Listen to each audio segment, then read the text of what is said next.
Hindi ito sa Cagayan de Oro. Hindi rin to sa Mindoro. Sa Bulacan lang to. Tara, puntahan natin tong magandang lugar na to. Kung hanggang ngayon hindi ka pa nakakapag-outing, pues, eto na yung chance mo. Kasi, 2 to 3 hours away lang from Metro Manila. Nandito ka na sa magandang lugar na to. Pero teka lang, saan nga ba to sa Bulacan? Dito lang to, sa Pakiling, Norsagaray, Bulacan. Kaya kung nag-iisip ka pa kung saan ka pwedeng mag-outing, na hindi ka naman sobrang mahahagard sa biyahe, pwedeng pwede at pasok na pasok sa banga itong Pakiling sa Norsagaray. Ikaw na lang ang mamimili ng campsite kung saan ka po pwesto. Pero may entrance bawat campsite dito ha. 70 pesos per head pero meron na yang kasamang life vest. Kasi nga, hindi nila pinapayagan na maligo yung mga guest nila dito na walang life vest. Kasi pagdating ng alas 2 o alas 3, lumalaki yung ilog. Kaya kung balak nyo na magpunta dito, mas maganda, agahan nyo. Kasi kapag ka umaga, napakababaw pa ng tubig at wala pang masyadong agos. Pwedeng pwede sa mga kidilets.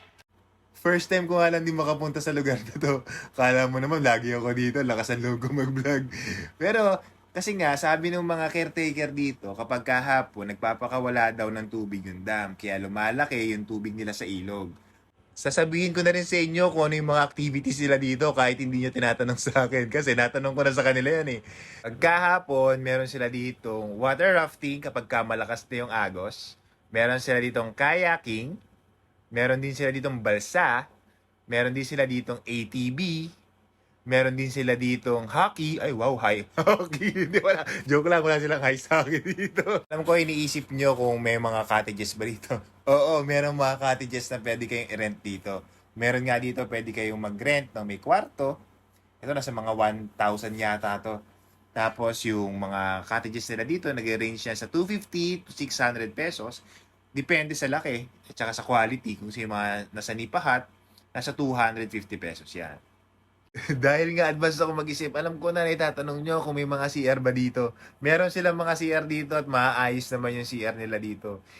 Lilinis naman from time to time, pero syempre, hindi naman sila nakatutok na yun lang ang tinitignan nila. Kaya baka mamaya, pag may balahurang gumamit, tapos sasandan mo, edi jackpot ka.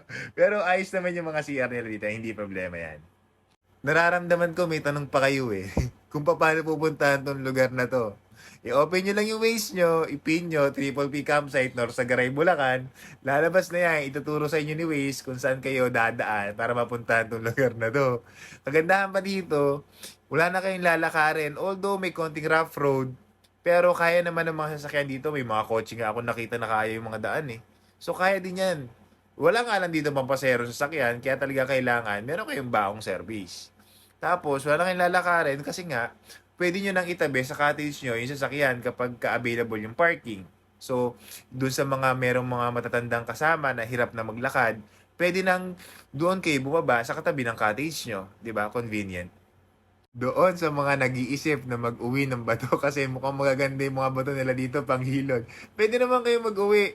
Wag yun lang siguro, wag lang isang truck yung kukuhanin nyo. Kung pa isa-isa lang naman yan, souvenir nyo pang hilod, pwede naman kayo mag-uwi niyan. Kasi nga, magaganda yung mga bato nila dito, pwedeng pang hilod, no? Pantanggal ng libag. So, all in all, para sa akin, sulit puntahan tong lugar na to kahit gumastos ka ng konti sa environmental fee na 20 pesos, sa entrance fee na 70 pesos, plus the cottage kung ano yung mapipili mo, sulit naman siya. Kasi nga, ang lamig ng tubig, ang ganda ng lugar, napaka-relaxing. Kaya kung balak nyo mag-outing, highly recommended to. Sa tingin ko, mag enjoy kayo dito. Basta konting ingat lang guys ha, kasi ilog to. So, hindi to patag. Kaya always wear your life vest. Safety first. Okay? Maraming salamat sa panonood. Baka naman pwede nyo i-share itong video ko. Hirap na hirap ako sa pag-voice over eh. Salamat, salamat. Bye-bye!